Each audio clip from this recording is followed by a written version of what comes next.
Escrito de Johan Norberg, en defensa del capitalismo global. 5. Una carrera hacia la cima.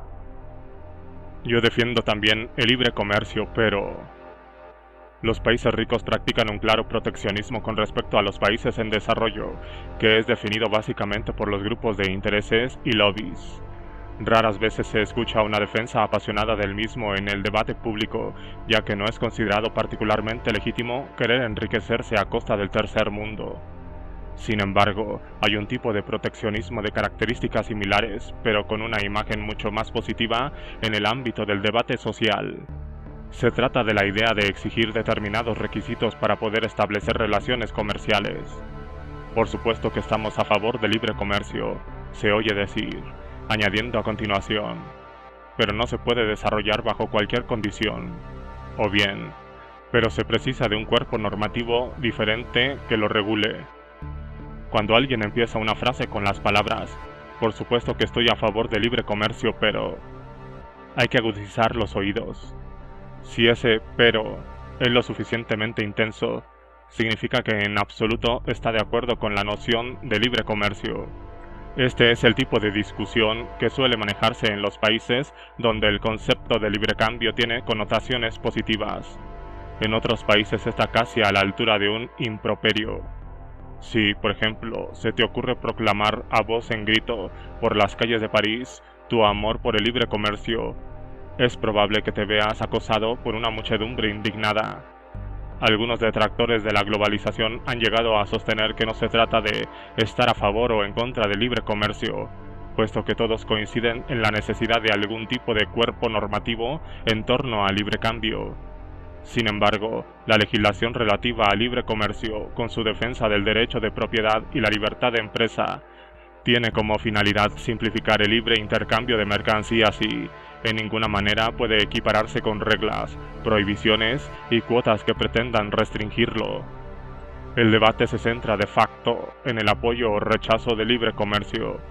Se considera que lo defiendes si propugnas una normativa comercial más liberal, porque de lo contrario te opones a él.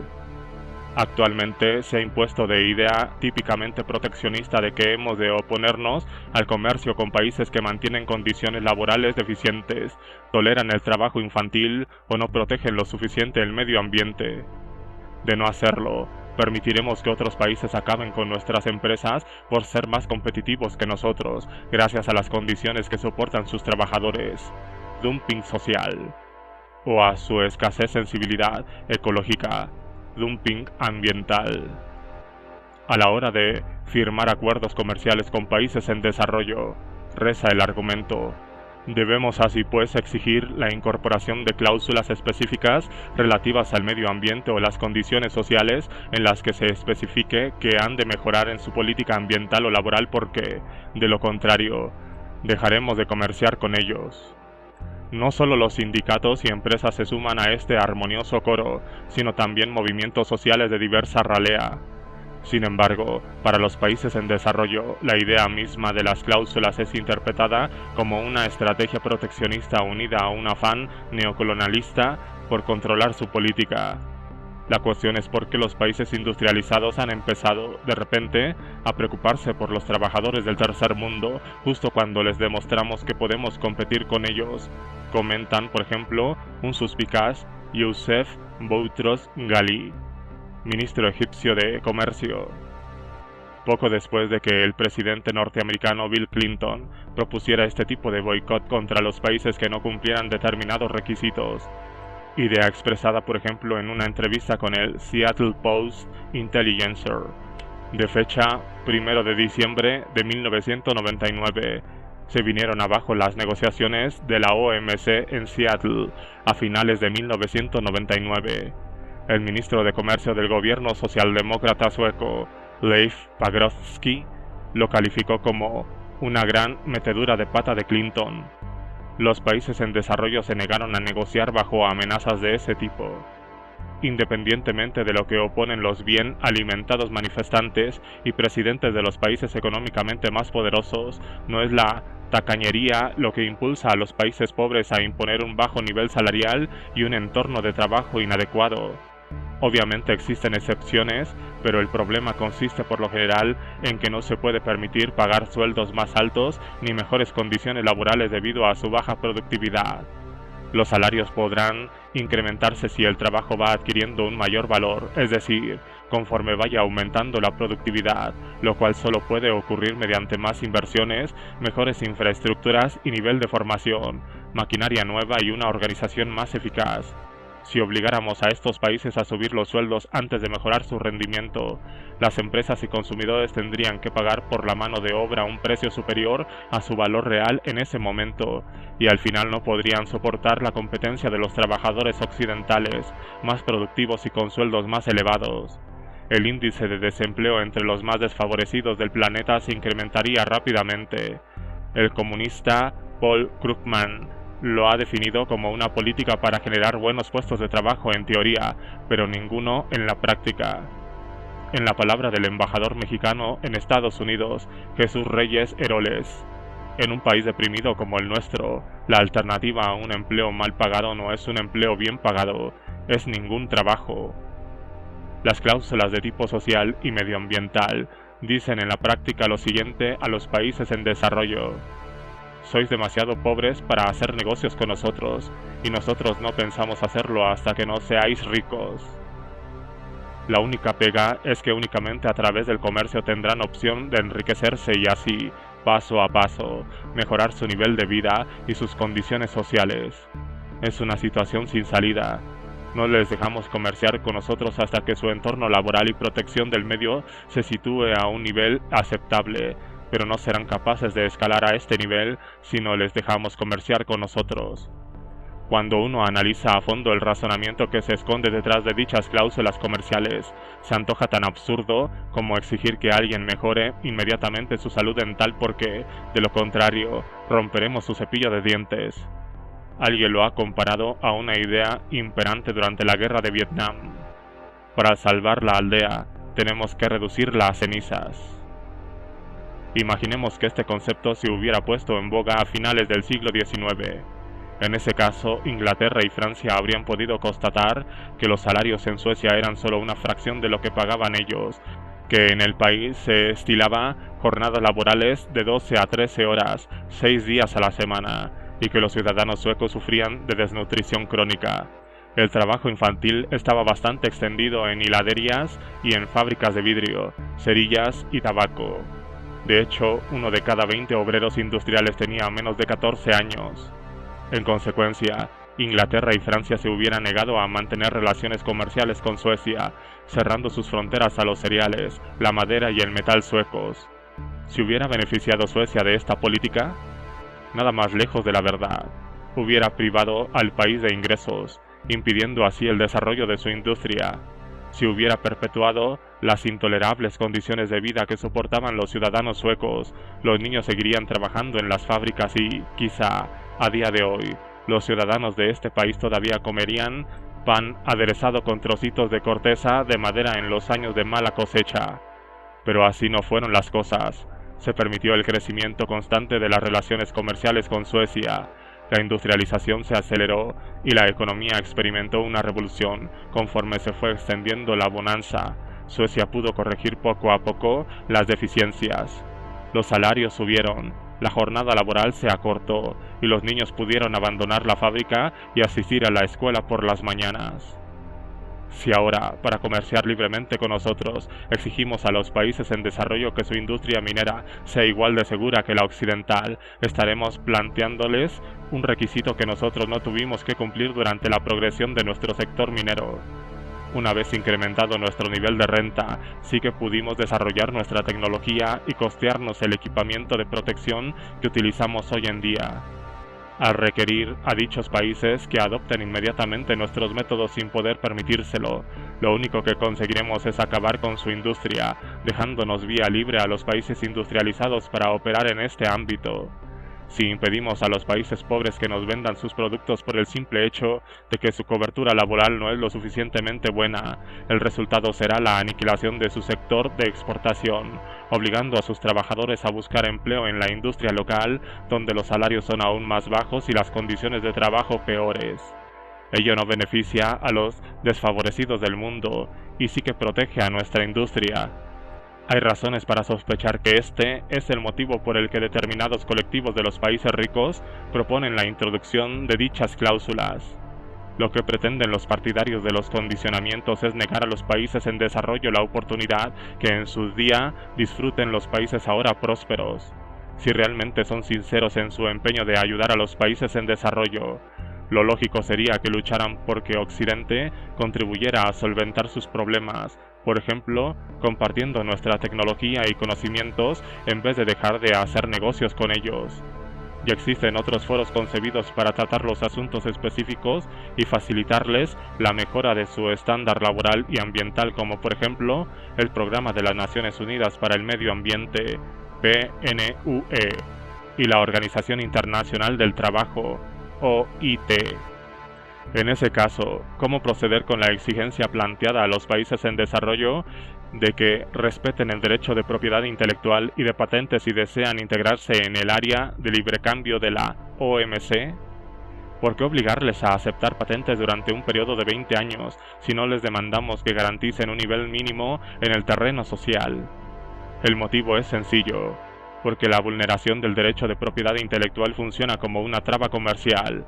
Pocas empresas dejarían de invertir o comercializar sus productos en un país por el simple hecho de ser pobre o porque su nivel salarial sea bajo, pero si en caso de que existiera el riesgo de que les robaran las ideas de sus productos, además resulta más fácil perseguir este tipo de delitos, dado que las pérdidas suelen poder contabilizarse en dinero constante y sonante.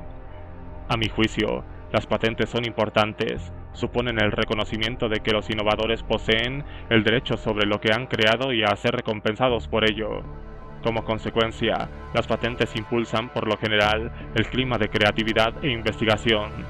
De lo contrario, los inventores de los países menos desarrollados se verían obligados a vender sus ideas al extranjero para poder protegerlas. De todas formas, considero que no hay argumentos suficientes para incluir las patentes como se hace hoy en día dentro del cuerpo normativo de la OMC. Aquí también debería aplicarse el principio de que hemos de permitir las relaciones comerciales con todo el mundo, independientemente de la política que se practique en un país concreto. Nuestra libertad para establecer negocios no debe verse vulnerada por el hecho de que otros países impongan una política inadecuada, ni hemos de castigar a los ciudadanos de estos países más de lo que ya lo están por culpa de sus respectivas políticas nacionales. Que ésta disuada la actividad empresarial y no estimule la innovación dentro del país ya es de por sí desafortunado, pero no es razón para prohibir a los habitantes de nuestro país los intercambios comerciales con aquel. Es el comercio lo que hace posible un progreso económico en los países en desarrollo conducente a la paulatina implantación de un mercado legal adecuado en lo relativo a la propiedad intelectual. No hemos de servirnos de trabas comerciales como arma para impulsar la política que ambicionamos. La solución pasa por mantener nuestras fronteras abiertas e instar a estos países a que empiecen a respetar las patentes. Trabajo infantil. Pero ¿no hemos de considerar realmente ninguna excepción? ¿No hay condicionamientos económicos tan detestables que deberían llevarnos a impedir el comercio? Un ejemplo al que se recurre a menudo en este debate es el trabajo infantil. Hoy en día existen en el mundo unos 250 millones de niños trabajadores de entre 5 y 14 años.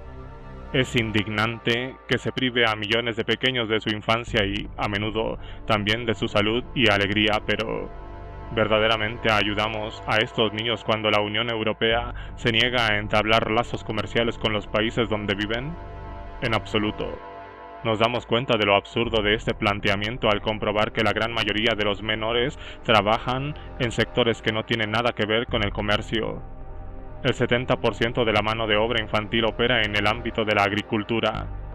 Solo el 5%, entre 10 y 15 millones, trabajan en la industria de la exportación, fabricando, por ejemplo, balones de fútbol, cosiendo ropa o tejiendo alfombras. Además, según todas las fuentes disponibles, estas labores infantiles orientadas hacia la exportación son las menos nefastas, por ejemplo, en lo relativo a la seguridad del entorno laboral. Así pues, las alternativas son peores.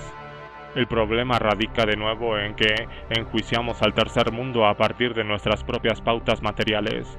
No hay que olvidar que el trabajo infantil estaba muy extendido por Occidente hace apenas unas generaciones. Esa era la situación de partida en todas las sociedades. En la Francia preindustrial estaba prohibido impedir que los niños trabajaran. En los países de pocos recursos, los menores trabajan no porque los padres sean malas personas, sino porque precisan de los ingresos que los niños generan para poder sobrevivir. Eso hace que no podamos prohibir el trabajo infantil en dichos países así sin más, y mucho menos vetar el acceso de sus productos a nuestros mercados. Mientras no se mejoren las condiciones materiales en las que viven, los niños se verán forzados a desempeñar labores aún peores, cayendo en el peor de los casos en la prostitución y la delincuencia. En 1992 se reveló que la cadena estadounidense Walmart había comprado ropa manufacturada por niños. El Congreso norteamericano amenazó entonces con prohibir las importaciones de países donde existiera el trabajo infantil. Esa amenaza desembocó en el inmediato despido de miles de niños activos dentro de la industria textil de Bangladesh. En el seguimiento de esos niños efectuado por varias organizaciones internacionales, se comprobó que muchos de ellos fueron a parar a trabajos más peligrosos y peor remunerados, terminando en algunos casos en la prostitución.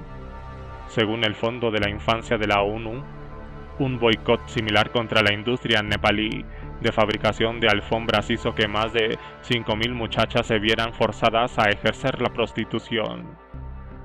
Save the Children es una de las contadas organizaciones infantiles que han tratado de introducir un poco de mesura en el debate sobre el trabajo infantil. Esta organización no apoya la mayoría de los boicots, sanciones y otras medidas de tipo comercial contra el trabajo infantil. La experiencia demuestra que los menores que han de dejar sus trabajos como consecuencia de dichas iniciativas corren el peligro de verse expuestos a situaciones más graves y trabajos más perniciosos que antes. La mitad de los peones infantiles trabajan solo parte de la jornada y muchos lo hacen para poder financiar su educación. Al obligarles a abandonar su puesto, ya sea mediante prohibiciones o boicots, su situación, de por sí difícil, se complicaría aún más. A la hora de tratar de atajar los problemas, se precisa distinguir los que deben erradicarse por todos los medios, como la prostitución y la esclavitud infantil, y aquellos que, como el trabajo infantil convencional, deben combatirse mediante la mejora de la economía y el nivel de vida. La organización de origen sueco Save the Children añade al respecto: las afirmaciones de tipo general sobre las eventuales bondades o maldades de trabajo infantil en realidad no sirven para mucho. Considerar todos estos desempeños como igual de inaceptables supone simplificar un asunto complejo y dificulta la labor cuando se debe reunir fuerzas contra las peores formas de explotación. El trabajo infantil en Suecia se extirpó no por su prohibición, en primera instancia, sino porque la economía se expandió de forma tal que los padres tuvieron la oportunidad de escolarizar a sus hijos y, de esa manera, maximizar sus ingresos a largo plazo. Por otra parte, la incorporación de maquinaria hizo menos rentables las labores más sencillas. El desarrollo de los acontecimientos nos permitió con el tiempo prohibir los últimos focos de trabajo infantil y no a la inversa. Esa misma receta es la que puede contribuir a reducir dicha lacra en los países en desarrollo de nuestros días.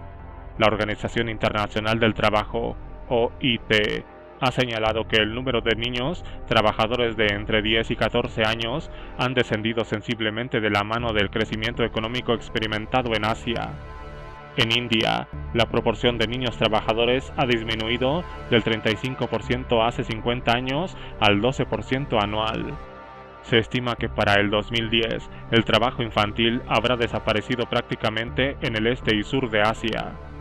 En los países en desarrollo más pobres, la cuota de menores dentro de la población activa ha caído en los últimos 40 años del 32 al 19%, mientras que en los estados de renta media ha bajado del 28 al 7%.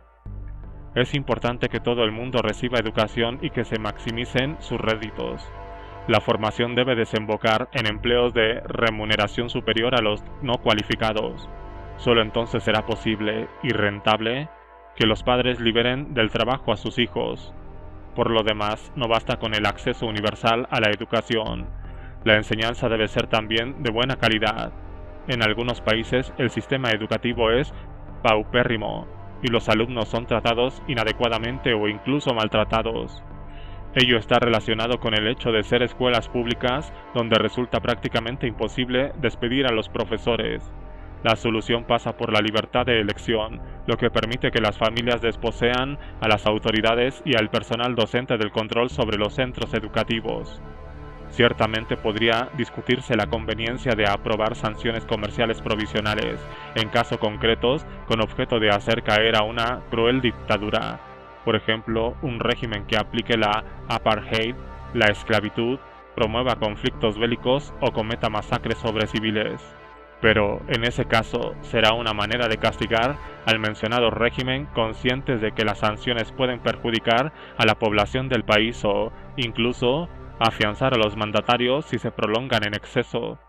Por lo general, el comercio dificulta la centralización, puesto que incrementa los contactos comerciales e impulsa los centros de poder al margen de la autoridad. Si todos los países se suman a las sanciones contra una dictadura, es posible que, pese a ello, puedan resultar beneficioso en casos determinados, en particular las sanciones simbólicas, como por ejemplo la supresión de relaciones diplomáticas o los boicots deportivos. Pueden ser útiles contra las dictaduras, ya que no dañan a la población de la misma manera que la interrupción de los contactos comerciales. No obstante, en ese sentido, lo importante es no confundir, bajo ninguna circunstancia, este tipo de sanciones con aquellas aplicadas a los países por el hecho de seguir siendo pobres.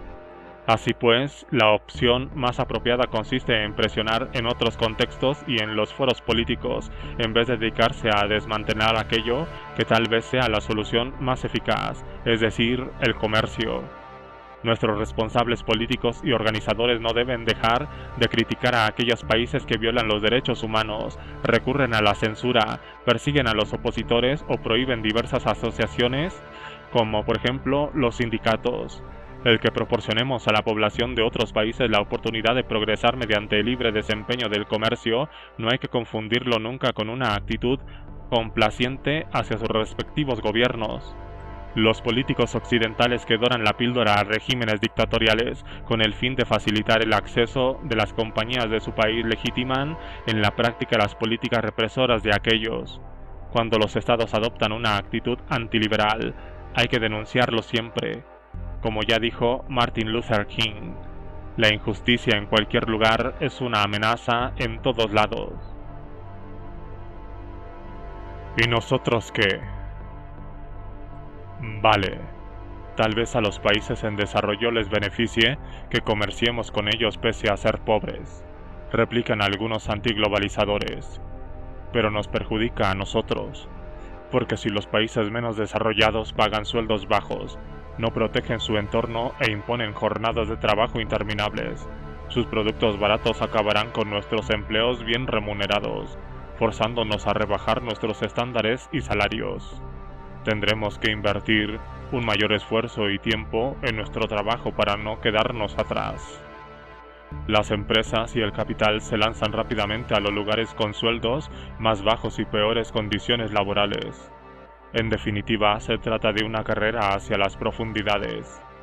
Aquellos con un nivel social inferior salen ganando, al apoderarse de las inversiones y los ingresos procedentes de la exportación. A primera vista parece un argumento creíble. El único problema de esta tesis es que la realidad no la avala. El mundo no ha sido escenario en las últimas décadas de un empeoramiento en las condiciones de trabajo ni de una baja de los salarios, sino todo lo contrario. Y la razón es bien sencilla.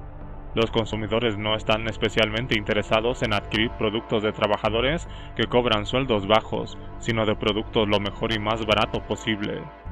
El hecho de que los salarios sean más bajos en los países en desarrollo se debe precisamente a que las empresas son menos productivas allí, es decir, fabrican mucho menos por empleo. Si los sueldos suben por lo que hace la productividad, no habrá problema ninguno ni razón para que los consumidores opten siempre por los productos elaborados por mano de obra de menor coste. En 30 años, los sueldos pasarán en Japón desde un 10% del nivel salarial norteamericano a superar a estos. Ello, sin embargo, no resta competitividad a los trabajadores japoneses, puesto que su capacidad productiva se ha ido incrementando al mismo ritmo. Las empresas no buscan ante todo mano de obra barata. De ser así, el conjunto de la producción mundial estaría concentrada en Nigeria. Lo que realmente les interesa es sacar un máximo rendimiento del capital invertido. Los salarios de los países pobres son bajos porque en esos lugares la mano de obra tiene para las empresas un valor relativo inferior, por su cualificación más baja y por la menor disponibilidad de maquinaria de alto rendimiento. Al aumentar las inversiones, la cualificación y la prosperidad de los países en desarrollo, subirán también los salarios, lo que conllevará la mejora de estos países y no el detrimento de los países industrializados. Eso, en cualquier caso, es lo que demuestra la experiencia. En 1960, un trabajador de un país en desarrollo percibía de media el 10% del salario de un obrero industrial estadounidense. Hoy en día, gana el 30%, pese a que el sueldo del norteamericano también ha ascendido. Si fuera cierto que la competencia ha impedido la subida salarial en los países ricos, el porcentaje del Producto Nacional destinado a los sueldos se habría reducido, cosa que no ha sucedido. El populista candidato norteamericano a la Casa Blanca, Ross Perot, argumentaba de forma retóricamente hábil contra el Tratado de Libre Comercio con México y Canadá, conocido como NAFTA. En caso de aprobarse, sostenía, su pueblo tendría ocasión de oír una formidable aspiración, fruto de todos los empleos americanos absorbidos por México. Desde que este acuerdo entró en vigor en 1995, se han generado 10 millones de puestos de trabajo en Estados Unidos. Los empleados estadounidenses son los mejor pagados del mundo. Si lo único que querían las empresas norteamericanas eran sueldos bajos, todos deberían haberse mudado a distintos países africanos.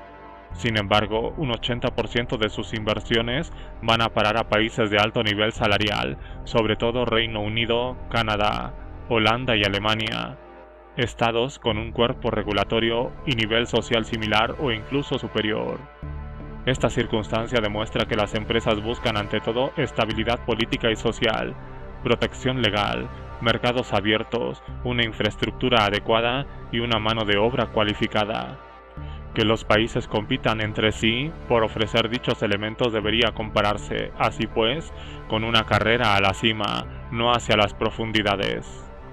Una noción bastante habitual es que Europa Occidental y Estados Unidos deberían trabajar más horas y con mayor intensidad para hacer frente a la competencia del tercer mundo y de unas máquinas cada vez más eficaces.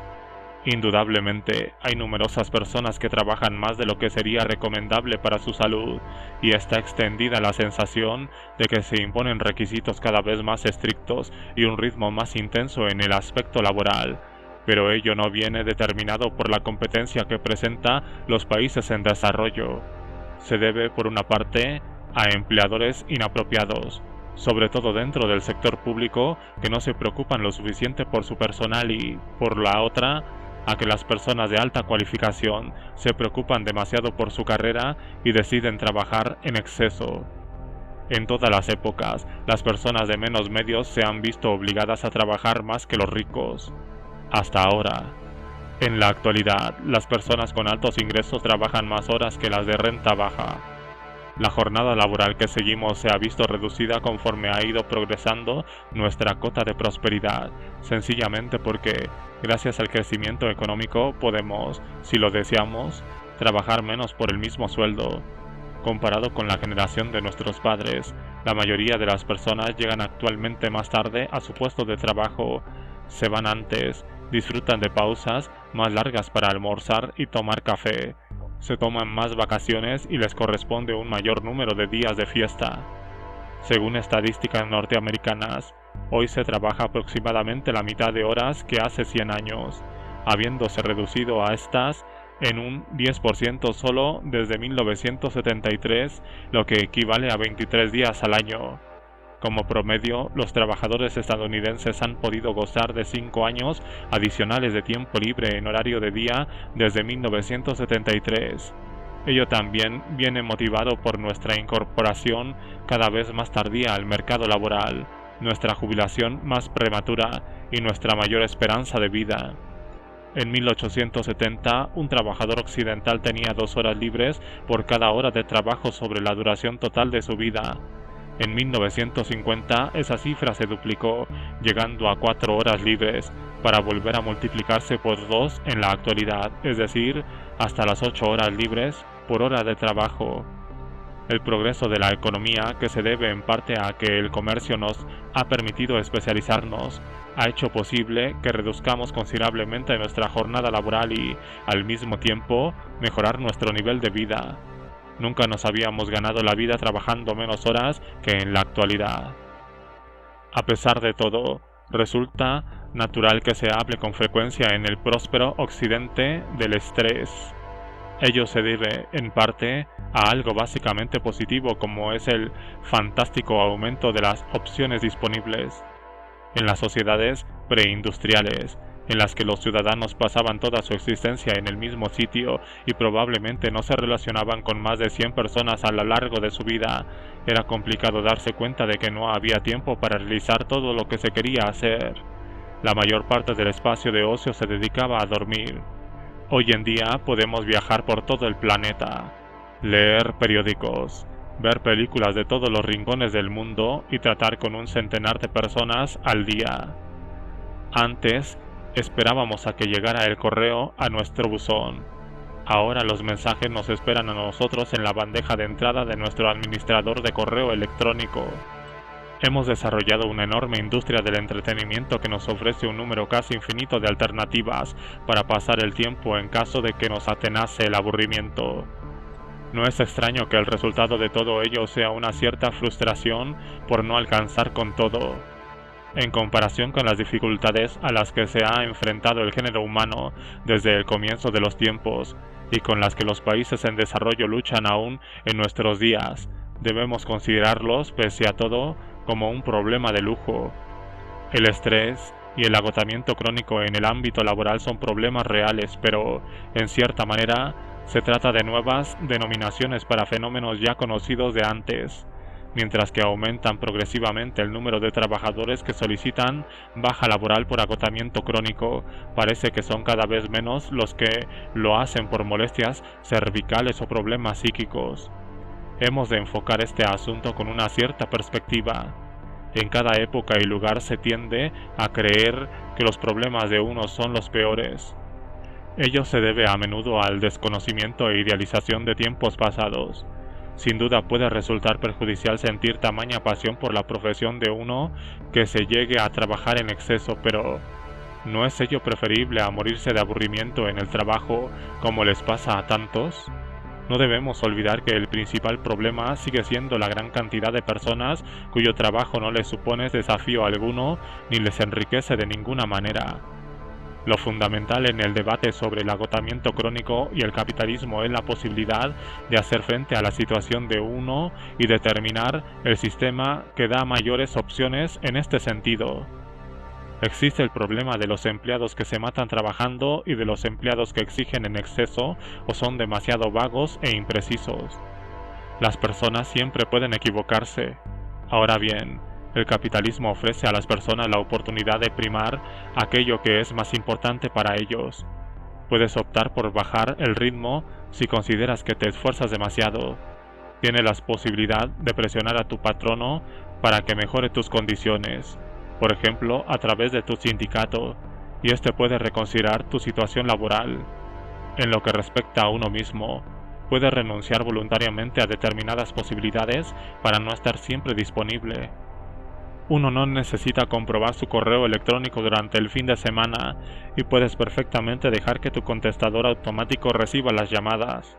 La flexibilidad, es decir, la posibilidad de evitar soluciones rígidas y uniformes, es lo que permite gestionar los problemas de modo más adecuado en el marco de la economía de mercado. Los peores problemas los sufren aquellas personas que ejercen menos poder sobre su propio trabajo, las que no tienen control sobre el momento y la forma de ejecutarlo. Ello es aplicable en particular a las profesiones tradicionalmente desempeñadas por mujeres dentro del sector público en las áreas de sanidad, atención social y educación. Las estructuras burocráticas y políticas alejan los centros de poder, dificultando por tanto la flexibilidad. Las decisiones y reestructuraciones se realizan pasando por encima del personal. Dado que los empleados tradicionalmente solo tienen un único patrón a quien dirigirse, este nunca ha tenido necesidad de preocuparse por las necesidades e intereses de sus trabajadores. Es el mismo tipo de monopolización que ha permitido mantener un bajo nivel salarial entre amplios colectivos de mujeres. Si te sientes estresado porque soportas demasiada responsabilidad o libertad, puedes hacer algo al respecto, pero no si ese estrés viene provocado por un sentimiento de impotencia.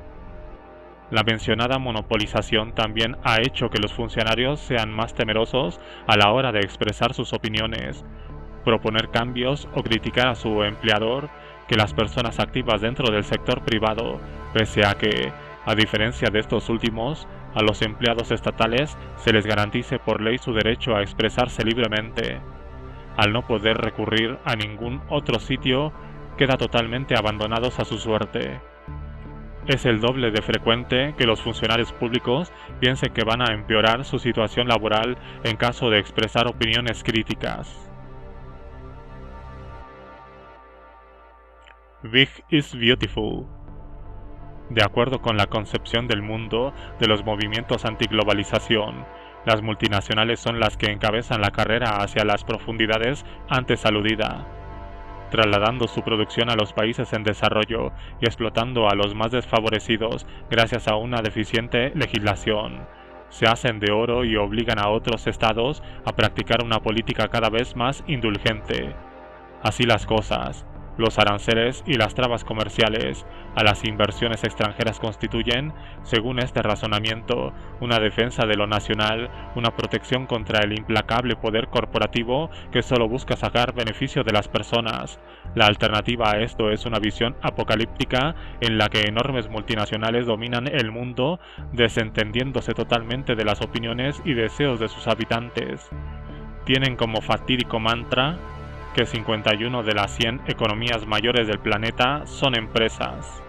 Ahí hay que puntualizar que el problema no consiste en que las empresas crezcan, sino en que no haya más países cuya economía progrese. Las grandes empresas no son un problema, pueden originar importantes ventajas asociadas a la producción a gran escala, mientras estén sometidas a la amenaza de la competencia en caso de fabricar mercancías de menor calidad o mayor coste que otras. No es el tamaño lo que hemos de temer, sino los monopolios. Con frecuencia se oye decir que el libre comercio ha dado un mayor poder a las empresas. No obstante, en una sociedad liberal, las empresas carecen de poder coercitivo. El poder del Estado se basa en su derecho a recurrir a la fuerza, en última instancia apoyado por sus cuerpos militares y policiales. El poder del que disponen las empresas para, por ejemplo, hacer que la gente trabaje para ellas o paguen sus productos, se fundamenta exclusivamente en que ofrecen algo que los individuos demandan, ya sea empleo o artículos específicos. Naturalmente, las empresas pueden ocasionar graves perjuicios, por ejemplo, al abandonar una localidad pequeña, pero solo porque antes han ofrecido algo positivo que ahora retiran. Lo que ha ocurrido en la era de la globalización no es que las empresas hayan adquirido mayores cotas de poder gracias a la desregulación del mercado. Su poder era muy superior antes y, en ciertos casos, todavía en la actualidad, en el mercado de las dictaduras y las economías controladas. Las grandes y poderosas corporaciones siempre han podido escamotear el interés general aliándose con los mandatarios gracias a la protección que se les ha ofrecido en forma de monopolios, aranceles y subvenciones. Para ello solo les ha bastado hacer una llamada al responsable político de turno. El logro del libre comercio consiste en haber expuesto a la competencia a las empresas. La principal consecuencia de ello es que los consumidores ahora son más libres, pudiendo elegir a placer productos incluso más allá de sus fronteras y rechazando las empresas que no dan la talla. Históricamente, los casos palmarios de compañías que controlan de facto una sociedad los encontramos siempre en regiones donde la competencia brilla por su ausencia. Si vives aislado, en una pequeña aldea o en un país hermético, dependerás de las empresas que haya allí. Uno se ve obligado a comprar lo que le ofrecen y al precio que exigen, con lo cual un pequeño grupo se enriquece a costa de todos los consumidores. A veces se acusa al capitalismo de haber creado monopolios y carteles, enormes agrupaciones de compañías que no compiten por ser las mejores, sino por ser las más grandes y anular la competencia. Pero no es el capitalismo lo que las ha creado. Todo lo contrario, el libre cambio y la competencia son la mejor garantía de que algún otro actor se hará hueco en el mercado si la empresa dominante se descuida. Resulta revelador que los primeros monopolios no surgieron en la Inglaterra del siglo XIX con su política de laissez-faire, sino en los Estados Unidos y la Alemania de posterior industrialización. Países que protegieron sus mercados mediante barreras arancelarias. Por ejemplo, el monopolio del azúcar se perpetúa hoy en día dentro de la Unión Europea a causa de los aranceles a los que está sometido este producto. Ello hace que el precio de un terrón de azúcar europeo duplique o triplique al del resto del mundo. No es muy frecuente que los capitalistas sean grandes defensores del capitalismo. Lo que más les suele interesar realmente son los monopolios y los privilegios específicos. La implantación de una economía de mercado y de libre comercio es una forma efectiva de arrebatárselos y de obligarles a ofrecernos los mejores servicios y artículos para poder acceder a nuestros recursos.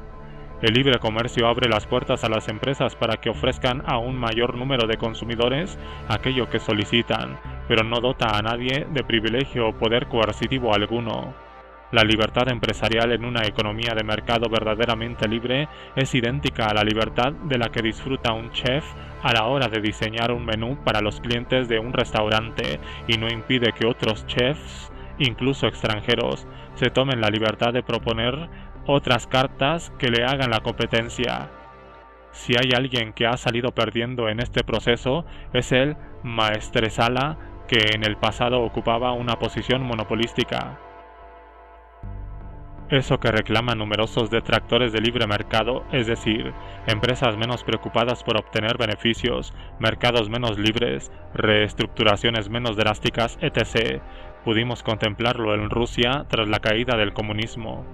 En este país no se privatizaron las empresas estatales en una licitación abierta, sino que, en la práctica, se regalaron. En muchos casos, resultó que el equipo de dirección y los empleados tomaron las riendas de su antigua empresa.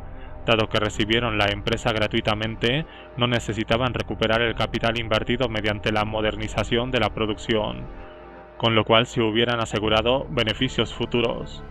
Teniendo en cuenta que esto hubiera exigido amplias reestructuraciones y numerosos despidos, con el consiguiente malestar entre el conjunto de los trabajadores, se bloqueó por completo la modernización del sector empresarial, lo cual impidió que la economía despegara. En su lugar, lo que se ha hecho en muchos casos es consumir los recursos de las empresas. Con frecuencia las personas con influyentes contactos políticos se apoderaban de las compañías, pensando más en ampliar su esfera de poder y en rapiñar las corporaciones que en desarrollarlas para la obtención de futuras plusvalías, lo cual sí interesa a aquellos que invierten dinero propio en un proyecto. Además, con ello se dificulta a los actores externos la competencia con estas antiguas empresas, puesto que el sector empresarial ruso está sometido a una batería de aranceles, requisitos de autorizaciones, prolijas y arbitrarias normativas, una mayor deficiente protección legal y altas cotas de corrupción. Tras la inicial liberalización de 1992, se puede decir que el proceso se invirtió en Rusia. Paradójicamente, la falta de libertad del sector empresarial ruso desembocó en una enorme libertad para un reducido número de macrocompañías con una excelente cobertura política. Nadie obligó a la gente a aceptar nuevos productos. Si se ganan el beneplácito de los consumidores, es porque estos los demandan.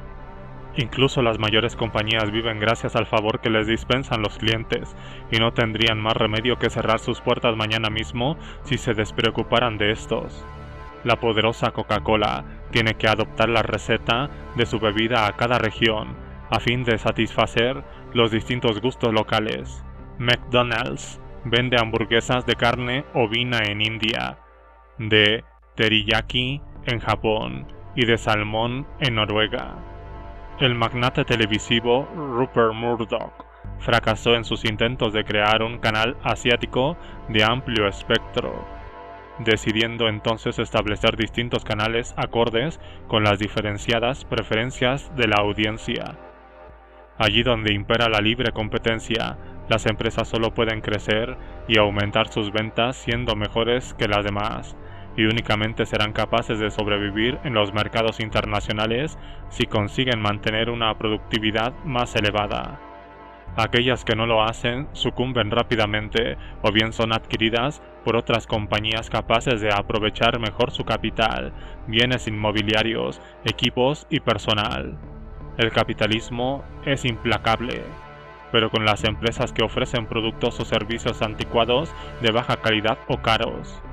Así pues, el temor de que las compañías establecidas puedan crecer sin cesar y finalmente actuar con independencia del mercado no tiene ninguna base real. Las experiencias acumuladas en el país más capitalista del mundo, Estados Unidos, demuestran justamente lo contrario. Ya en los años 30, los críticos del libre comercio empezaron a denunciar los riesgos de la preeminencia de las grandes compañías. Desde entonces hasta hoy, la cuota de mercado de las 25 compañías más grandes no ha dejado de reducirse. Entonces, ¿por qué las empresas crecen incluso más que los estados?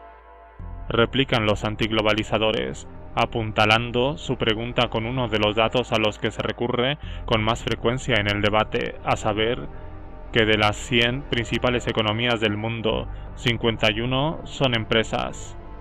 Dicha objeción pierde bastante credibilidad al constatar que esa impotente cifra no es correcta. Se basa de hecho en la comparación entre las ventas de las empresas y la producción conjunta de los estados respectivos, es decir, el Producto Nacional Bruto, pero no son magnitudes comparables.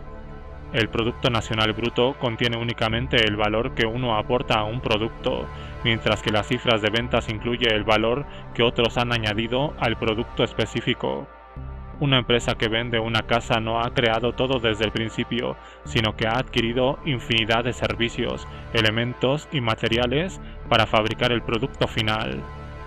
Calcular las ventas de una compañía sin sustraer las compras y costes asociados supone sobreestimar su tamaño.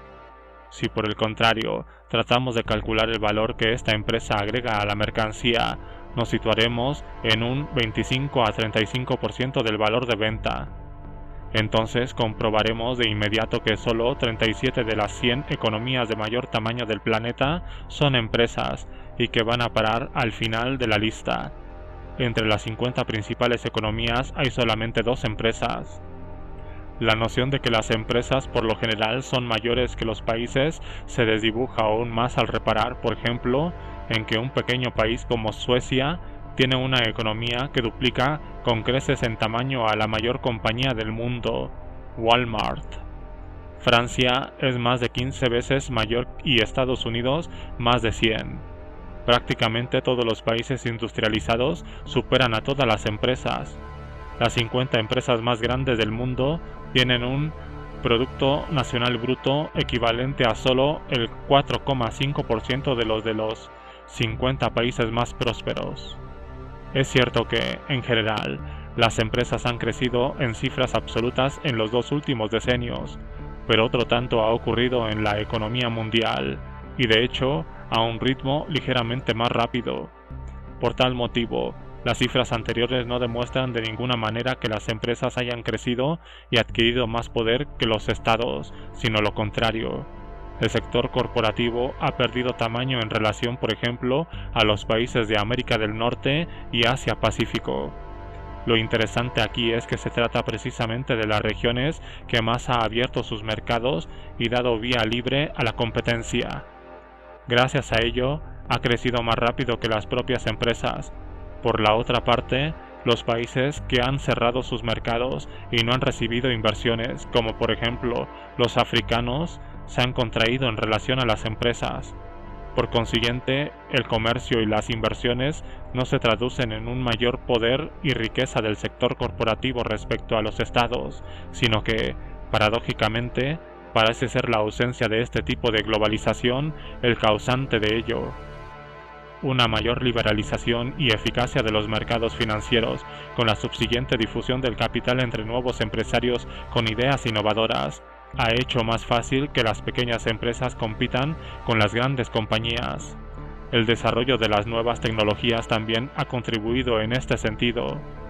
Entre 1980 y 1993, las 500 corporaciones de mayor tamaño de Estados Unidos redujeron del 15,4 al 12,3% su proporción de activos en relación a los del conjunto de las empresas del país y bajaron del 16 al 11,3% en lo que respecta a la proporción de puestos de trabajo. Aún recurriendo al problemático indicador esgrimido por los movimientos antiglobalización acerca del peso de las 500 empresas principales y de sus ventas en comparación con el Producto Nacional Bruto del país, se desploma el mito. De hecho, esta cifra se ha reducido drásticamente, del 59,3 al 36,1%, es decir, casi a la mitad en cuestión de 13 años. Durante ese mismo periodo, descendió el promedio de empleados en las empresas norteamericanas del 16,5 al 14,8 personas, y la proporción de la población empleada en compañías de más de 250 empleados disminuyó del 37 al 29%. Así pues, todo apunta a que la preeminencia de las grandes compañías se atenúa en un mercado liberalizado, donde surge una miríada de empresas más pequeñas y flexibles. A nivel mundial, de las empresas que operan en el extranjero, la mitad tiene menos de 250 empleados. Buena parte de las mayores no soportan la competencia.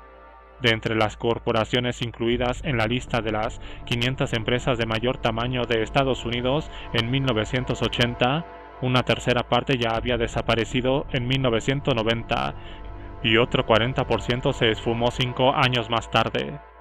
En algunos sectores intensivos en capital, como la industria farmacéutica, de automoción y aeronáutica, el tamaño es más importante debido al alto coste que supone el desarrollo de nuevos productos. Sin embargo, las grandes fusiones en esta área no son indicio de un supuesto poder sobre los consumidores, sino una medida necesaria para mantener su competitividad. Sin duda, se nos recuerda con reiteración la existencia de las principales marcas, pero olvidamos que todo el tiempo se suma a ella otras nuevas y que antiguos competidores van cayendo por el camino. ¿Cuántas personas recuerdan que Nokia hace solo unos años no era más que un pequeño fabricante finlandés de neumáticos y botas de calzada? Las compañías que se establecen en otros países no tendrían mercado alguno si nadie quisiera comerciar con ellas y no atraerían mano de obra si no ofrecieran buenas condiciones laborales. Por ser superior su productividad, fabrican artículos más baratos y, en consecuencia, al ser más valiosa la mano de obra para ellos, pagan mejor a su personal y le ofrecen un entorno laboral más adecuado que el de otras empresas. Ello queda claramente de manifiesto al comprobar la situación de los trabajadores en las fábricas y oficinas de empresas norteamericanas con base en países en desarrollo y al cotejarla con las condiciones habituales en otros lugares del país. Los antiglobalizadores apuntan muy acertadamente que los empleados de los países en desarrollo soportan condiciones mucho peores que los del mundo industrializado, pero esa es una comparación injusta dado que nuestra productividad está muy por encima. La comparación realmente interesante, la que ha de determinar si las empresas internacionales basadas en un país en desarrollo son beneficiosas o no, es la situación de sus trabajadores en relación al resto de mano de obra del país.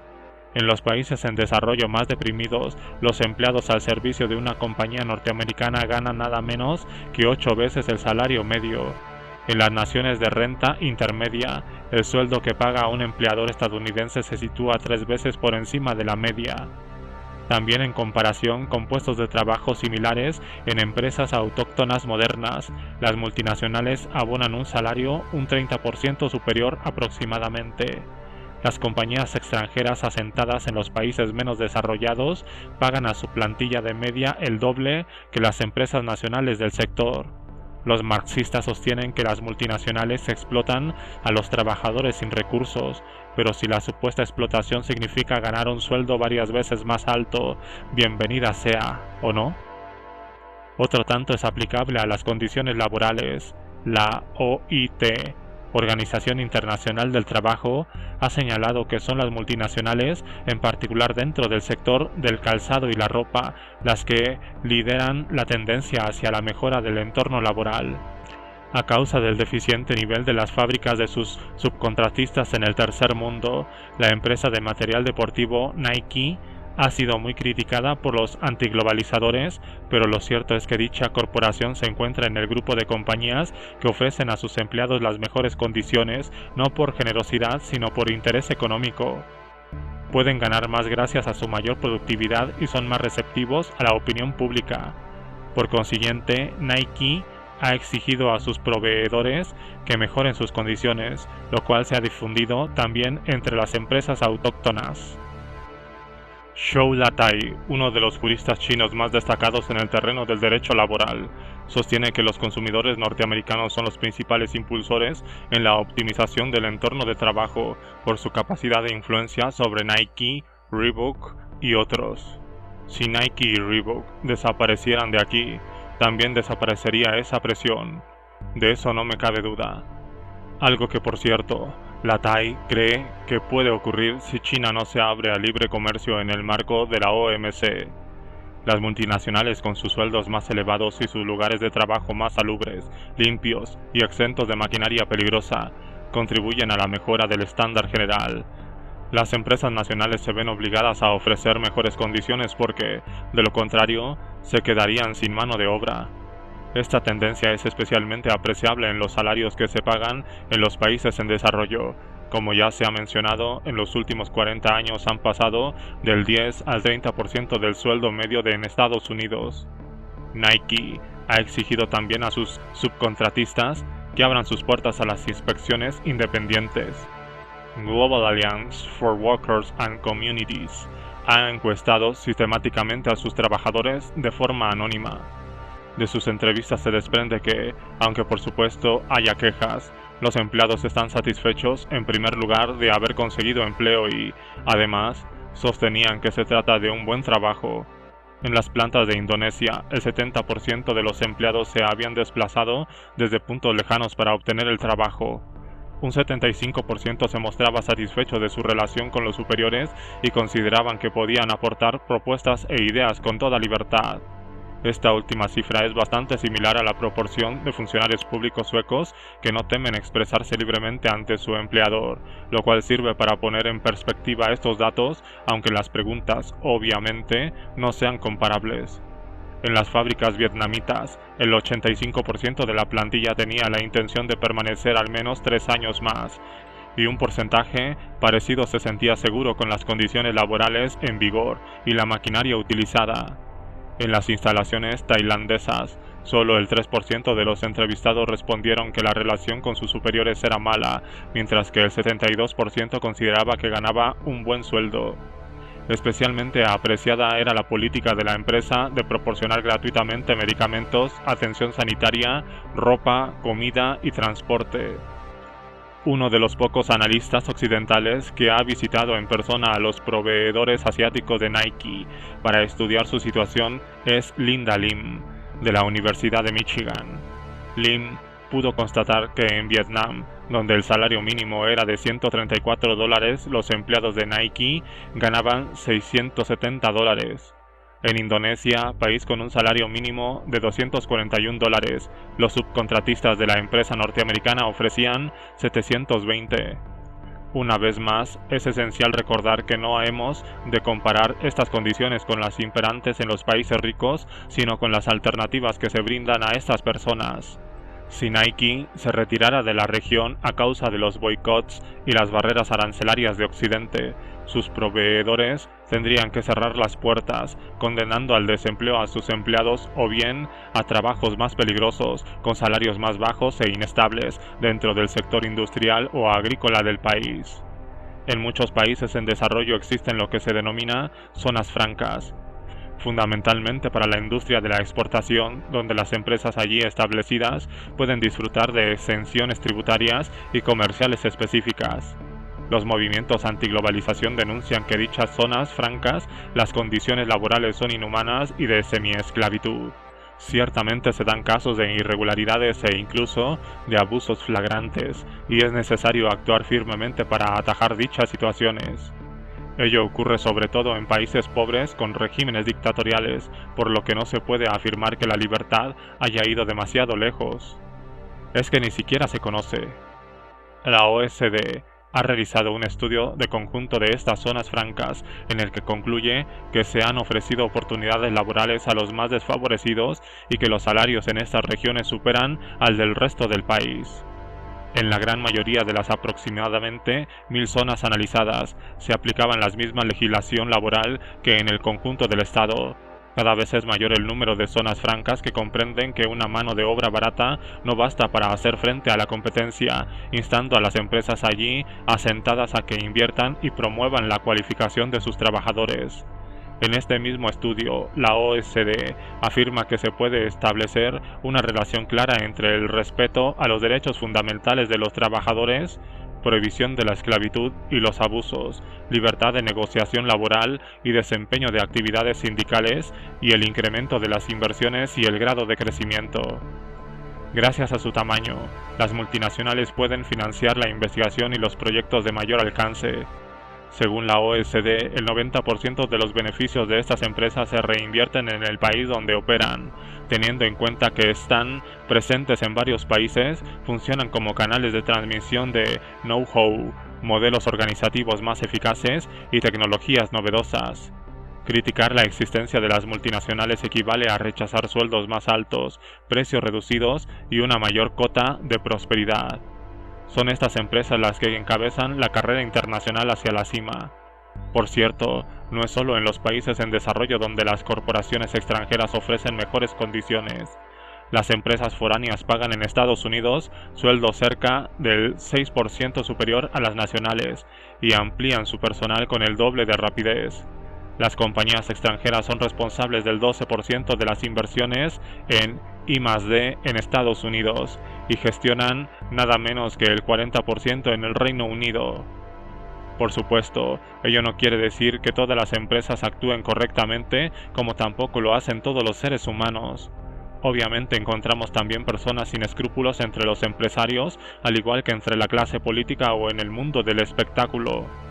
Podemos hallar ejemplos de compañías que maltratan a su personal, a la población y al medio ambiente. En particular, dentro de la industria primaria existe la tendencia a contemporizar con los regímenes donde opera la empresa, sin importar lo dictatoriales o represores que sean.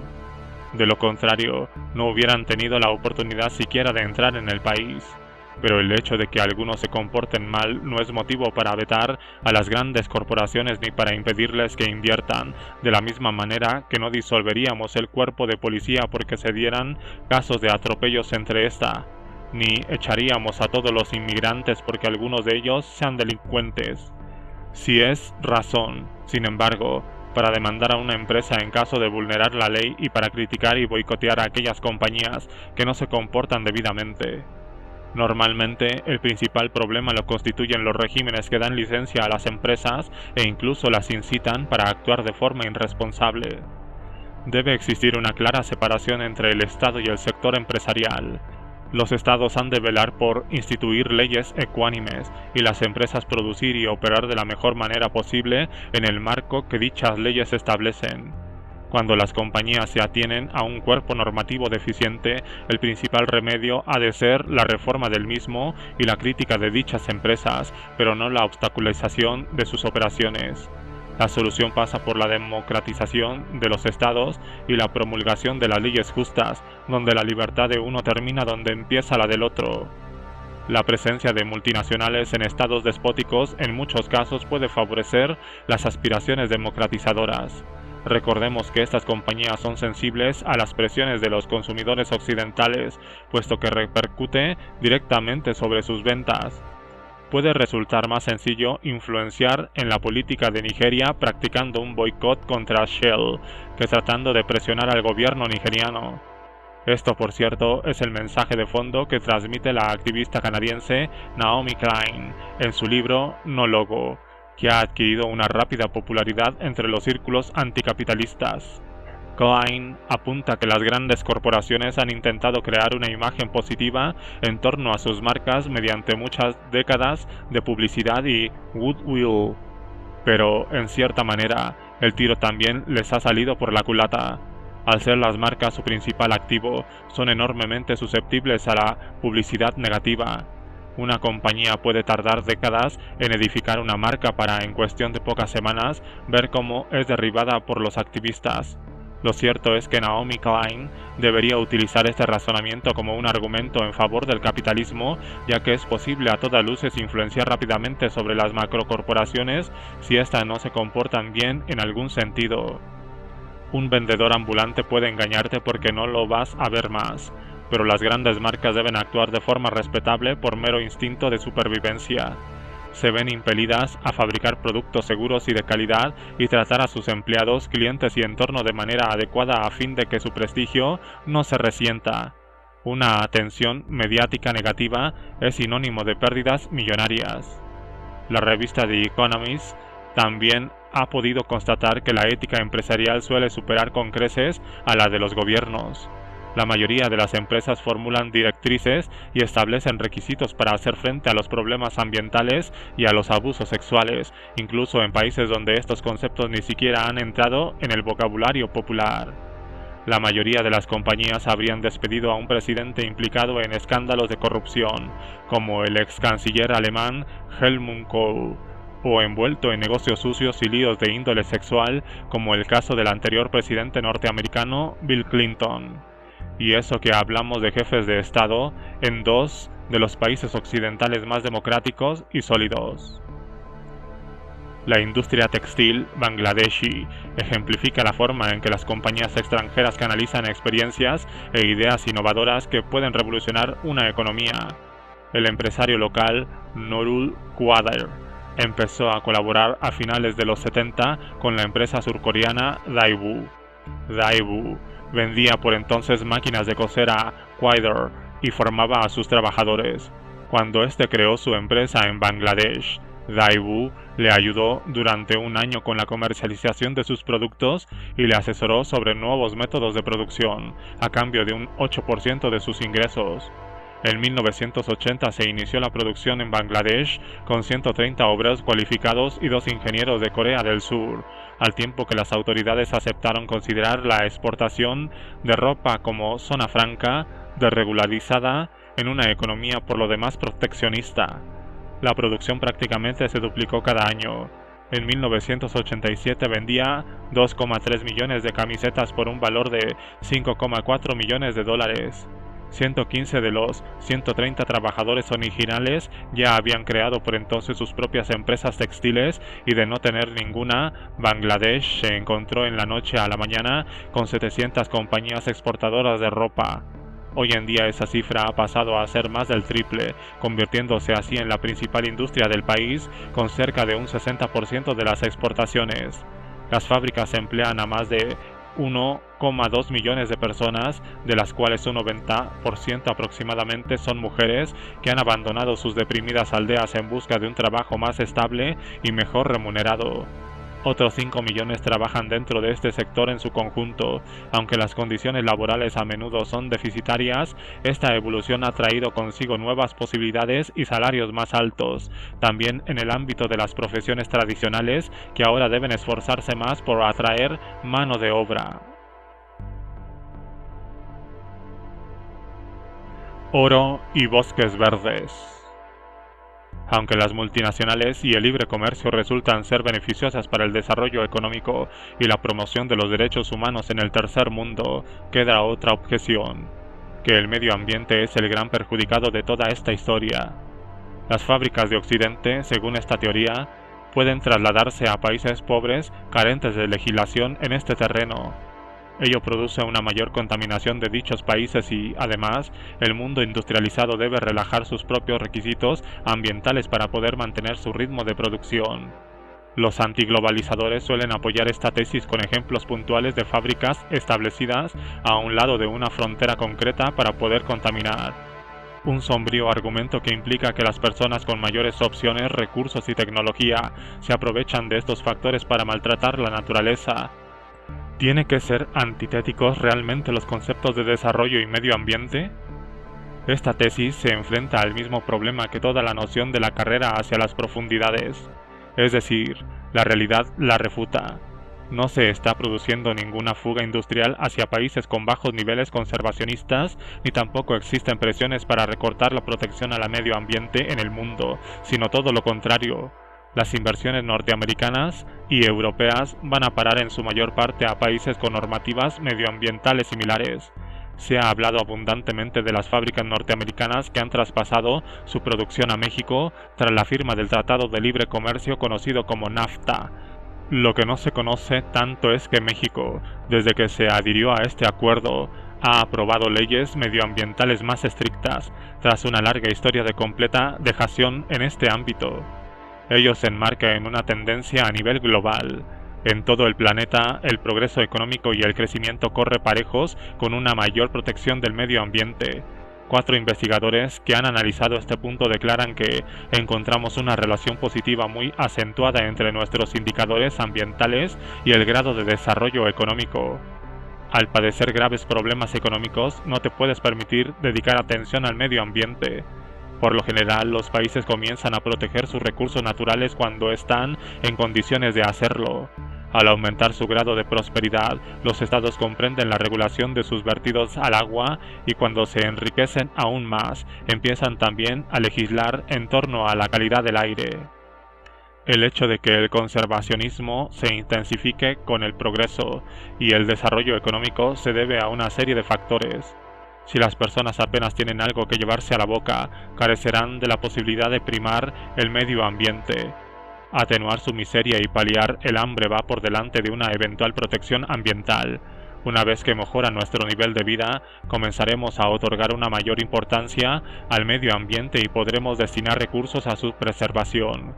Así ocurría en el pasado en Europa Occidental y así es hoy en día en los países en desarrollo. No obstante, para ello se requiere que la gente tenga la capacidad y la posibilidad de generar opinión en torno a este tema y que viva en una democracia porque, de lo contrario, sus prioridades no se materializarán. Los peores casos de deterioro del medio ambiente los encontramos en las dictaduras. Ahora bien, no se trata solo de una cuestión de mentalidad. La prosperidad facilita también la protección del medio ambiente. Un país económicamente más pudiente puede permitirse hacer frente a los problemas ambientales, pudiendo desarrollar tecnología ecológica, sistemas de desagüe, depuración de gases de escape, etc., y rectificar los errores del pasado. La evolución global en las cuestiones ambientales recuerda más a una carrera hacia la cima bajo el efecto California que a una carrera hacia las profundidades. Esta denominación se debe a las leyes contra la polución del aire, aprobadas en dicho estado norteamericano a principios de los 70, que posteriormente serían endurecidas. Estas estrictas normas sobre emisiones exigieron un gran esfuerzo a los fabricantes de automóviles. No faltaron pájaros de mal agüero que predijeron la huida de las fábricas y empresas a otros estados, de forma que California en breve se vería obligada a dar marcha atrás. Ocurrió justamente lo contrario, es decir, que los demás estados subieron poco a poco su listón de requisitos ambientales. Las empresas necesitaban acceder al opulento mercado californiano. Así pues, todos los fabricantes norteamericanos de automóviles se esforzaron por desarrollar nuevas tecnologías que permitieran reducir las emisiones a la atmósfera. Una vez conseguido, resultaba sencillo ajustarse a requisitos igualmente exigentes en otros estados, lo cual llevó a estos a endurecer sus leyes. Los movimientos antiglobalización suelen afirmar que el deseo de lograr beneficios y el libre comercio llevan a las empresas a secuestrar a los políticos en la carrera hacia las profundidades. El efecto californiano demuestra lo contrario, que el ánimo de lucro y el libre cambio hacen que los políticos puedan arrastrar consigo a las empresas en una carrera hacia la cima. Esta circunstancia se debe a que la conservación del entorno supone una parte ínfima de los costes para la mayoría de las empresas que prefieren un agradable clima empresarial dentro de un marco económico liberal y con acceso a mano de obra cualificada a un entorno natural inadecuado. Analizando los estudios realizados en esta área, se puede concluir que no hay indicio alguno que sugiera que las normativas medioambientales aplicadas en los distintos países hayan llevado a una disminución de las exportaciones o a la reducción del número de empresas que operan en el dicho país. Estos resultados restan credibilidad a los argumentos tanto de las compañías que se manifiestan en contra de las normas ambientales de este tipo, como de los colectivos ecologistas que sostienen la necesidad de poner coto a la globalización por motivos preservacionistas. Apreciamos en todo el planeta señales incipientes de la carrera hacia la cima derivada del efecto California. La globalización ha permitido a varios países la rápida adopción de nuevas tecnologías, por lo general muchos más ecológicas. Un par de investigadores han estudiado la producción de acero en 50 países distintos.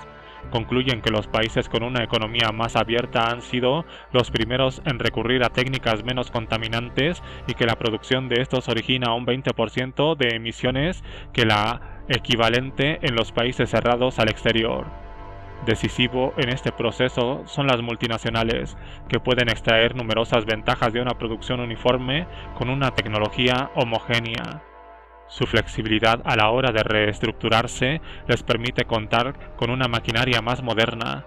Además, prefieren emplear la forma inmediata la tecnología más avanzada y tecnológica disponible, para así evitar verse obligados a reforzarla posteriormente a un coste más elevado en caso de endurecerse las leyes medioambientales.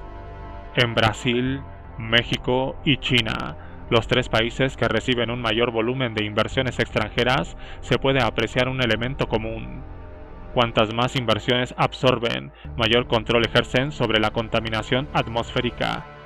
Durante la era de la globalización se ha conseguido atenuar las peores formas de polución en los núcleos urbanos. La producción de las empresas occidentales que transfieren sus actividades a países en desarrollo es considerablemente más ecológica que la nacional. Además, las compañías extranjeras muestran una mayor disposición a respetar la legislación medioambiental, en lo que influye mucho el hecho de contar con importantes marcas por las que velar. Solo un 30% de las empresas de Indonesia cumplen con la normativa ambiental del país, a comparar con un 80% de las multinacionales establecidas en el país que sí la respetan. Una de cada 10 corporaciones extranjeras ofrecía un nivel claramente superior al exigido por la ley. Se trata de un proceso que podría acelerarse con la apertura de las economías. Una medida especialmente acertada sería suprimir los incomprensibles aranceles que imponen los estados del mundo a las tecnologías ecológicas. En ocasiones se oye decir, en el marco del debate público, que los países desfavorecidos del sur no pueden alcanzar las mismas cotas de prosperidad que los países ricos del norte por motivos medioambientales. Por ejemplo, en una compilación de ensayos recogidos bajo el título Environmentally Significant Consumption y publicado por la Academia Nacional de las Ciencias de Estados Unidos, el antropólogo Richard Wilk airea su inquietud al respecto. Si todo el mundo desarrollara el deseo de llevar un estilo de vida consumista a la occidental, el incesante aumento del consumo, el empleo de energía, la generación de residuos y de las emisiones podría resultar desastroso. Los estudios, sin embargo, demuestran que se trata de una concepción totalmente errónea, porque es en los países en desarrollo donde hallamos los problemas ambientales más serios y perniciosos. En nuestra pudiente región del mundo, hablar de problemas ambientales es, para cada vez más gente, aludir a zonas verdes amenazadas, mientras que en los países en desarrollo mueren 6.000 personas al día a causa de la contaminación del aire originada por los fuegos en leña, los excrementos de vaca y los desechos vegetales que se guardan dentro del hogar para calentarse y cocinar. Según estimaciones del PNUD, hasta 2,2 millones de seres humanos mueren al año solo por intoxicación a causa del aire que respiran en sus casas. Se trata así pues de efectos ambientales devastadores más que palpables, mucho más destructivos que la contaminación ambiental y las emisiones de las fábricas. Impedir la mejora del nivel de desarrollo equivale a condenar cada año a millones de personas a una muerte prematura. Tampoco es cierto que el deterioro del medio ambiente, en su concepción moderna, se agrave ineludiblemente de la mano del crecimiento económico, sino que su evolución sigue una curva en U invertida. Cuando la economía despega en un país extremadamente pobre y las chimeneas empiezan a expulsar humo a borbotones, ello repercute negativamente sobre el ambiente, pero una vez alcanzado un nivel suficiente de prosperidad, se iniciará la mejora de los indicadores medioambientales. Las emisiones se reducirán y el agua y el aire albergarán concentraciones cada vez más inferiores de contaminantes. Los peores problemas ambientales no los encontramos en ciudades como Madrid, Nueva York o Zúrich, sino en Pekín, Ciudad de México y Nueva Delhi. Aparte de los factores ya mencionados, desempeña un papel importante la reconversión de la estructura económica desde una producción intensiva en materia prima a otra basada en la información. En una economía moderna, la industria pesada y contaminante cede el paso en gran medida a las empresas de servicios.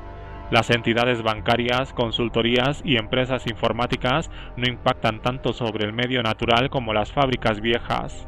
De acuerdo con un estudio basado en los datos ambientales disponibles, el punto de inflexión suele producirse antes de alcanzarse los $8.000 de renta per cápita. En torno a la cota de los $10.000, los investigadores han detectado una relación positiva entre el crecimiento y mejora de la calidad del aire y el agua. Ello equivale aproximadamente al nivel de vida de Argentina, Corea del Sur y Eslovenia.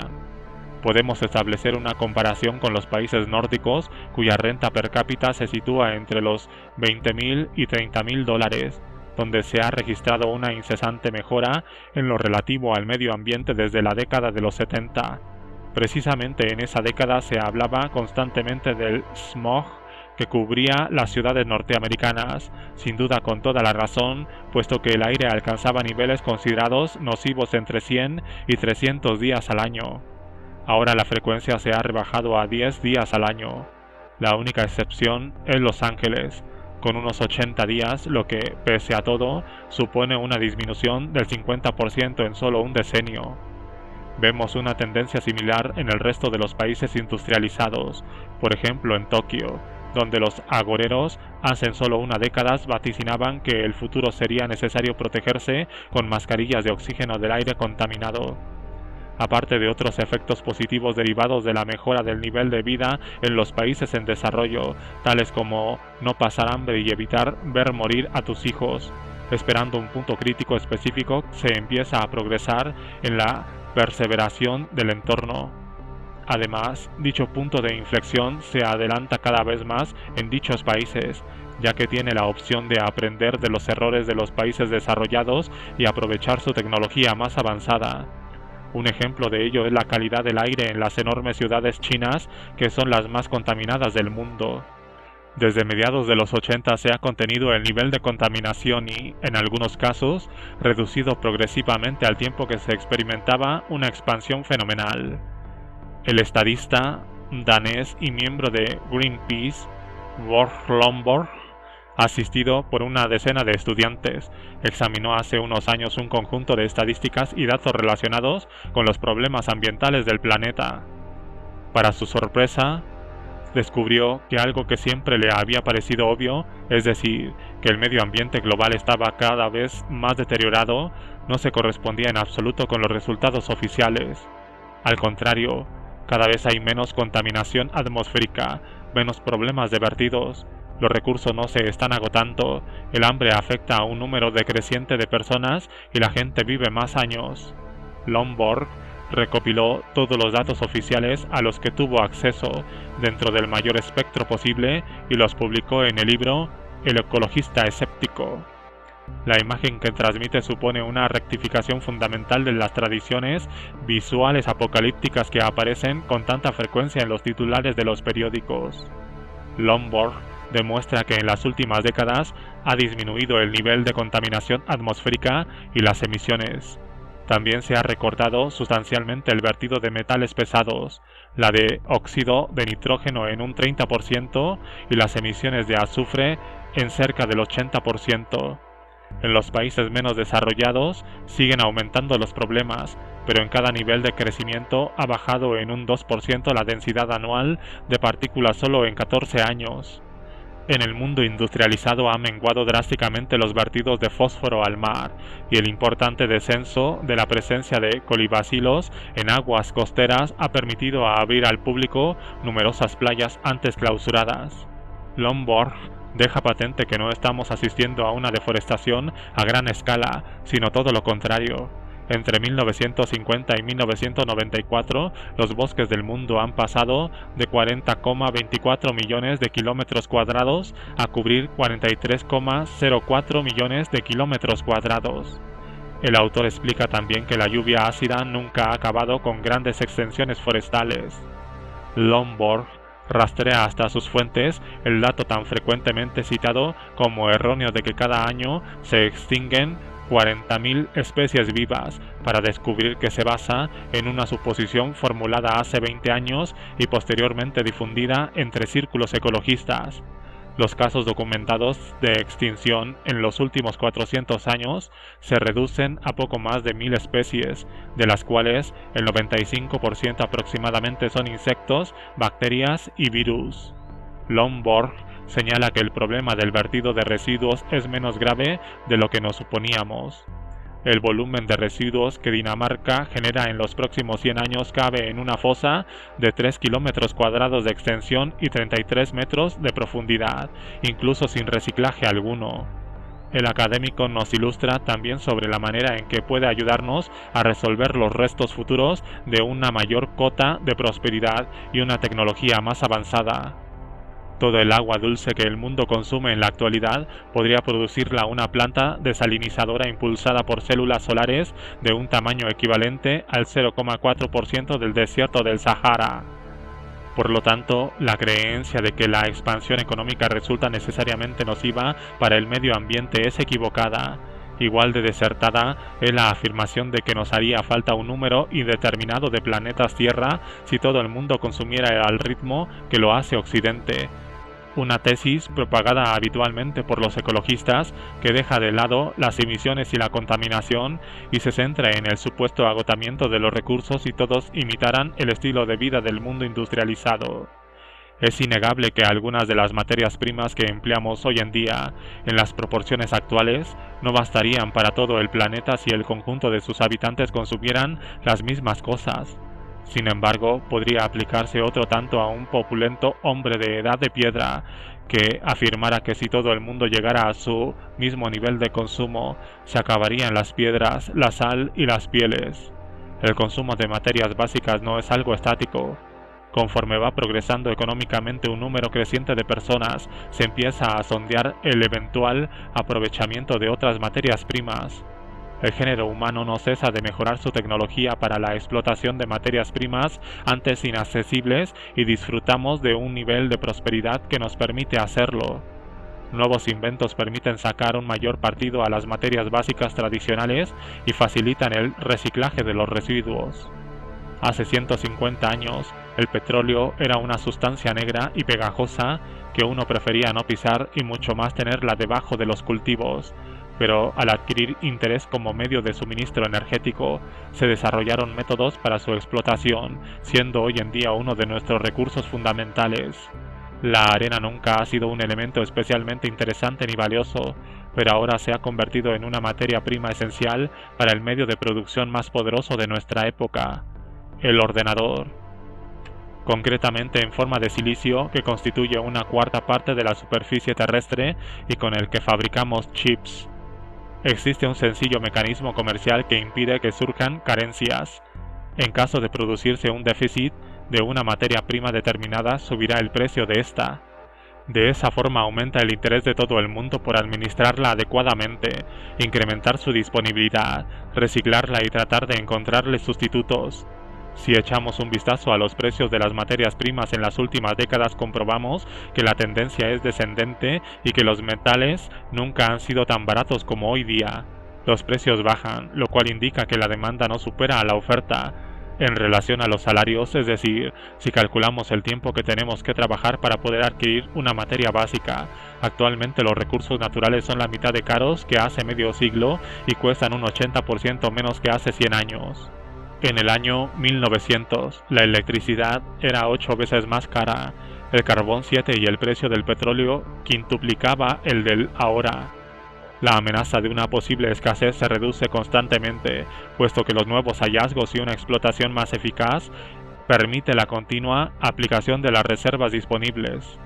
En un mundo donde la tecnología avanza sin descanso, las estimaciones estadísticas pierden su interés y generan conclusiones erróneas.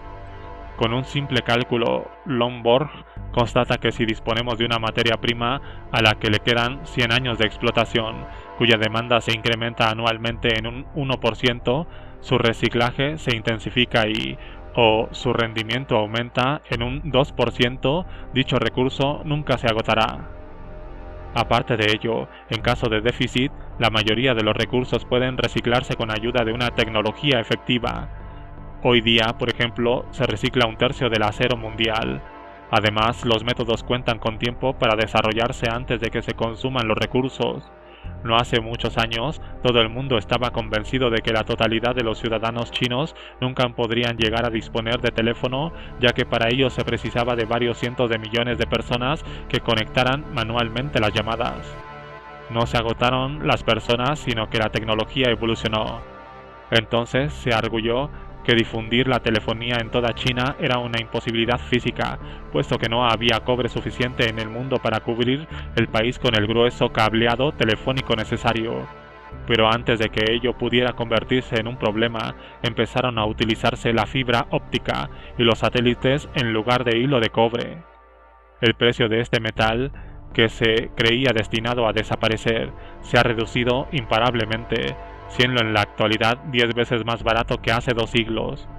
En casi todas las épocas, la humanidad se ha preocupado por el agotamiento de sus principales materias primas, pero en las pocas ocasiones que ello ha ocurrido, normalmente ha afectado a lugares aislados y empobrecidos, no a zonas abiertas al comercio y prósperas. Afirmar que los habitantes de África, donde se mueren por miles cada día a causa de carencias más que reales, nunca podrán llegar a disfrutar de un nivel de vida similar al nuestro por el teórico riesgo de una falta de recursos no es solo estúpido, sino también injusto.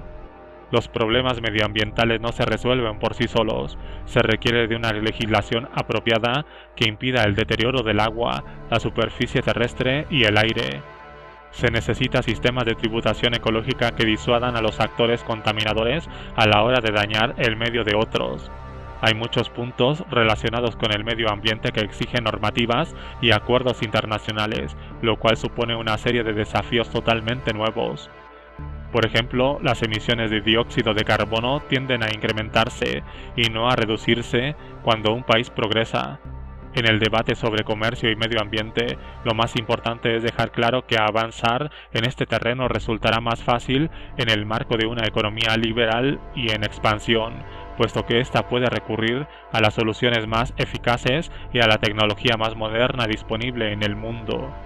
El futuro nos va a deparar retos inesperados, tanto naturales como de tipo humano. Para poder hacerles frente de forma adecuada, es preferible disponer de los recursos suficientes y de una ciencia desarrollada. En muchos casos hemos de atribuir los avances registrados en el campo medioambiental al capitalismo, al que se suele acusar precisamente de lo opuesto. La introducción de la propiedad privada presupone la existencia de propietarios con ambiciones a largo plazo.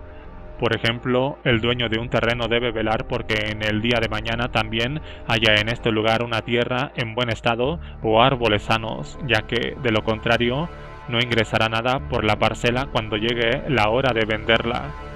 Si la propiedad es colectiva o estatal, nadie tendrá ese interés a largo plazo, sino todo lo contrario. Querrán apoderarse rápidamente de los recursos antes de que lo haga cualquier otro. Los bosques tropicales de la Amazonia empezaron a explotarse a velocidad vertiginosa en los años 60 y 70 por tratarse de terrenos comunales, y siguen siendo así hoy en día.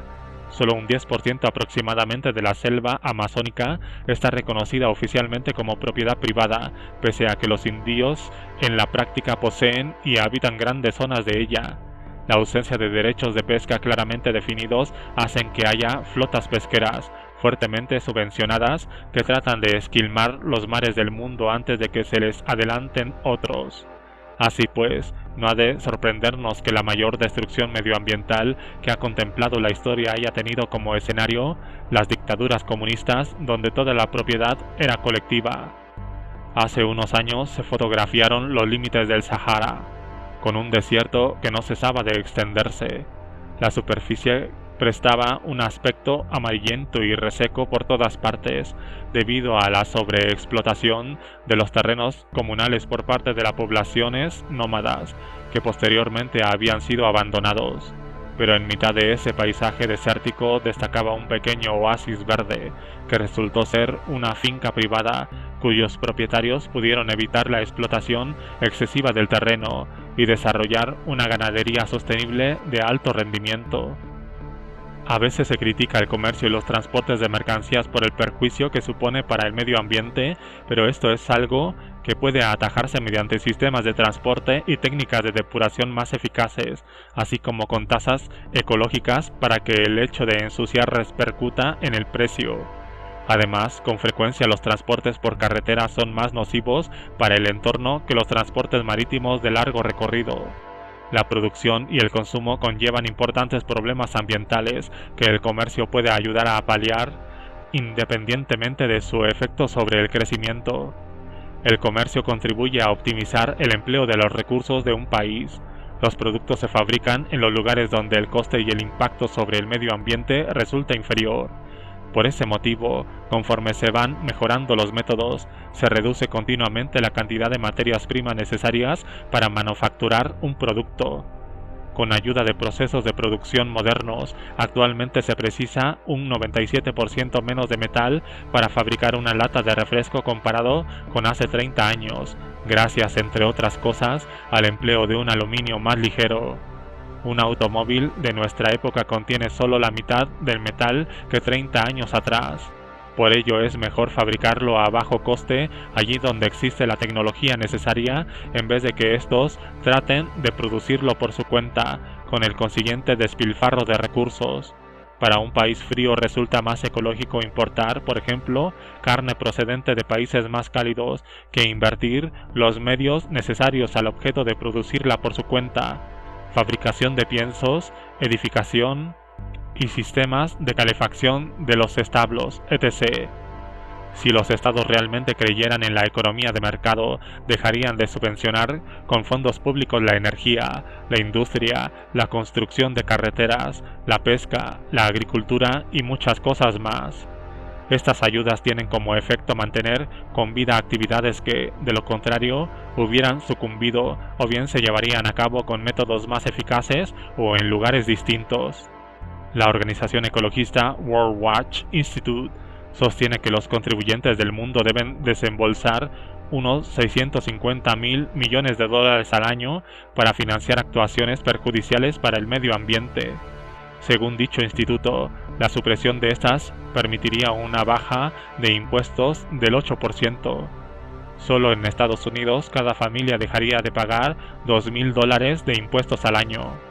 La producción cárnica dentro de la Unión Europea supone un ejemplo de que no solo el entorno sino también los animales pueden sufrir a causa de los sectores industriales improductivos. Subvencionar la ineficaz cría de animales en la Unión Europea es una verdadera locura, que ha desembocado en difíciles condiciones de vida para estos, con duros transportes en espacios mínimos y durante una época su alimentación a base de harina procedente de los cadáveres de sus congéneres.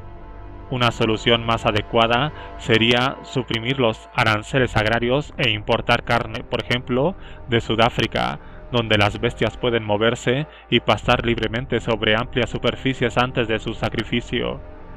Esta alternativa se ve imposibilitada por los prohibitivos aranceles existentes.